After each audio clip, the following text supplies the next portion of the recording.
1 week on, to the minute, they stood, where terror had reigned last Thursday.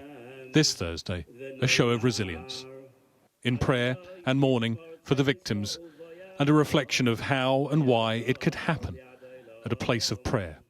Evil tried to defile these steps and make them the opposite. We will not allow that to happen, and evil will not prevail.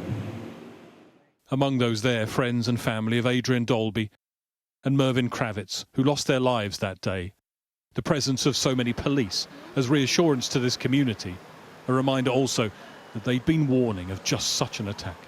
What are your emotions today?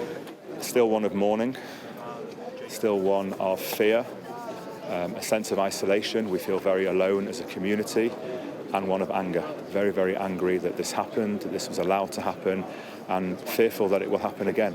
But also one of resilience. As you heard today, we're proud British Jews. We've contributed to making this city the great city it is, and we won't be cowed, we won't be beaten. In synagogues across the country, they mourned the events of a week ago.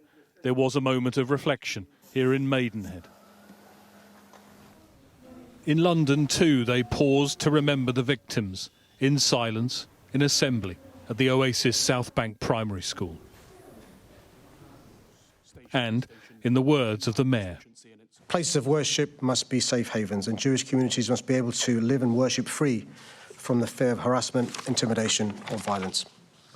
It's clear there's much more to do to rid our society of the poison of anti-Semitism, and we must redouble our efforts to stamp out this vile hatred.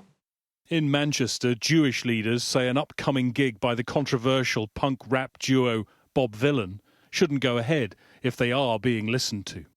I don't feel that people watching this would want politicians to get in the business of sort of banning things on a kind of political whim.